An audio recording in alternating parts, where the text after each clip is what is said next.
Good day, folks and friends. I have messed up. I've done something that was clearly a mistake, that the evidence of what happened is just blatantly like you lost money, you made an error, and I'm excited to share that with you. Before I do, introduce myself. Hi, my name's Nick. I run a company called Capital Catalyst. We sold six figures in magic cards last year.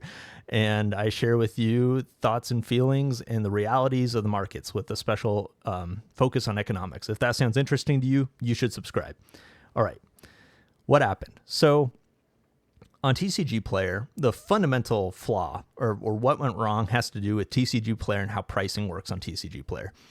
When you start selling on TCG Player, level 1 through 4 don't have access to any special pricing tools. There is a kind of like in-house, they're on their website way to navigate pricing. You can do pricing through spreadsheets. And then you also have, Maisie, calm down. You also have a tool where you can select TCG low or TCG. Jeez, somebody's trying to break in. It's almost 9 p.m.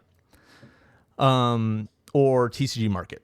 And so, that's fine. That's cool. Whatever. Now, if you're willing to pay larger fees to TCG Player, you can get access to their mass pricing tool. And that is a powerful tool. It's highly recommended. I know Kitchen Table TCG was raving about it. And a lot of people would say, and probably correctly so, that the fees that you pay are made up for because of the mass pricing tool. And the reason being is that the mass pricing tool allows you to price your cards at a competitive rate that it adjusts. So for example, you could have it price at a price between TCG low and TCG market. And that way you're not always going to be the lowest price, which you don't want to be, because the lowest price needs to be somebody who's a level 1 seller who is just getting started. That's not you. And especially if you're selling in higher quantities, you do not need to be the lowest price. So that being said, you can use this tool to make sure that your prices aren't the lowest price, that they're a competitive price, they're a good price, but they're a price that's going to make you money. Anyway, I don't do that right now. I don't have TCG. It's called the Pro program, not to be confused with the Direct program. That's something different. But you can be a TCG Player Pro and have access to the mass pricing tool. I do not. It costs a couple % on every sale. And I feel like margins are slim. And I feel like giving up a couple % is a big deal.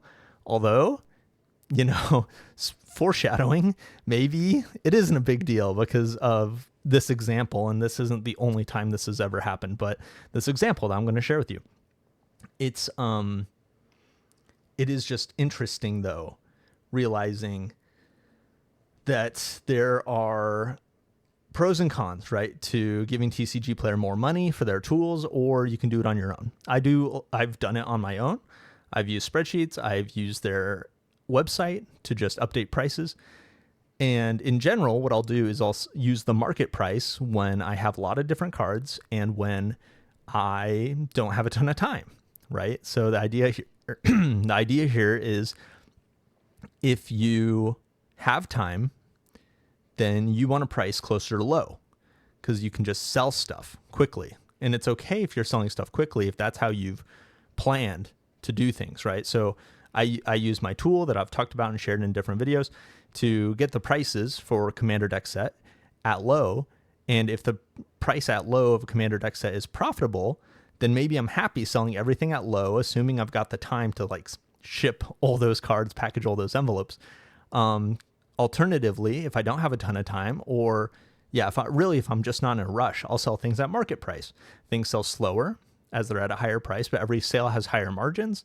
And it also makes sure that, I guess just make sure that I don't sell through things too quickly and that I have a healthy profit margin. So those are kind of your two options and I guess you could code your own tools to do it or whatever, but your basic two options when you're not using the pro tools is to price at low or price at market. Right. So Lord of the Rings, Commander deck sets. I have on screen Vanquisher's banner from Lord of the Rings. I'm going to talk about it, and this is the focus of the story that'll come soon. But the background is, as I've talked about in previous videos, Lord of the Rings got a reprint, and it has kind of cratered the price of the deck set. Oh, it's starting to go back up though. Wow, that's crazy. Yeah, all the way down to like the 180s. And now it's going back up. Now it's back to 210, which is about where I bought mine. Maybe I should buy more right now. Anyways, these have a positive expected value. You're able to open them, flip them. Yeah, there's about $200 of cards inside of it right now. That price will go up, I guess, over time. Oh yeah, it's probably the time to buy these again. Anyways, Vanquisher's Banner. So I bought 5 deck sets, not crazy, but you know, I'm just a guy and I have a full-time job, and this is something I do on the side. 5 deck sets, open them up, listed the cards. Listed at market. The card prices are actively falling because I'm not the only one doing this. There's lots of people that are just busting these things open to sell the cards inside, and they come with a collector sample pack, which is super awesome, super valuable. So there's lots of pressure, downward pressure on the singles.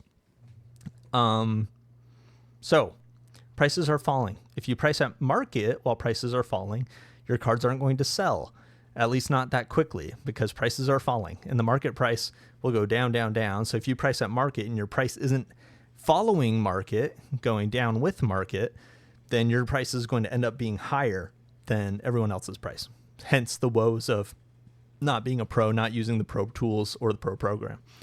So my Vanquisher's Banner we're selling for whatever, like $6 or whatever.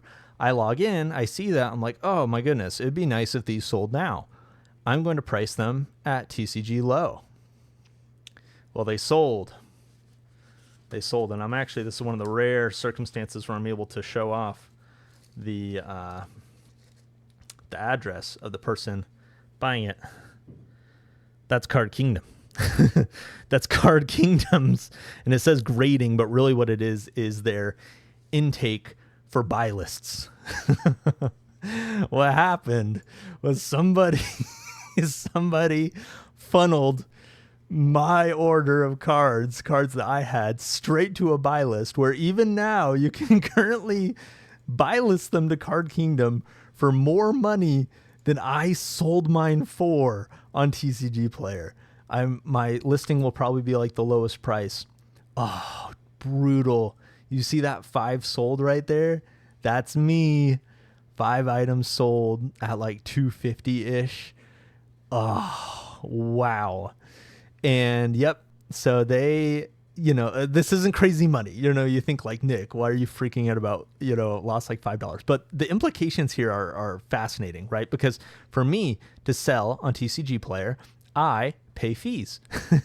I pay for shipping, which, it's only one envelope, but still I'm paying for fees. So I'm not making $250 on each card. I'm making, 15% less than that after shipping, like maybe 20% less than that. So I'm making like $2 a card, making like $8. This person bought for, he spent like $250 on 5 cards. So he spent like $12, $13. And this person is just going to make 15, 16, 17, almost $18. They're not paying for shipping. And so they're going to net like $5. Like I said, this isn't, the straight number isn't a big deal, but this is fascinating.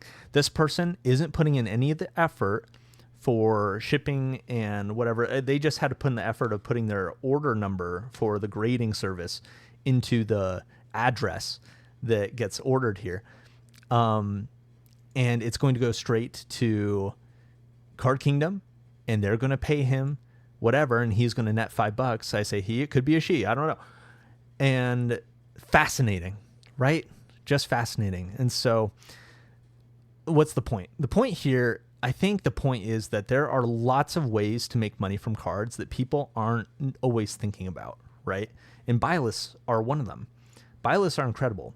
Some stores have their own buy list. There's a store in Utah that I love that has its own buy list, and I've made crazy money. I think they changed their buy list policy because of how much money they're paying me for bulk rares. But I made great money for them while it lasted.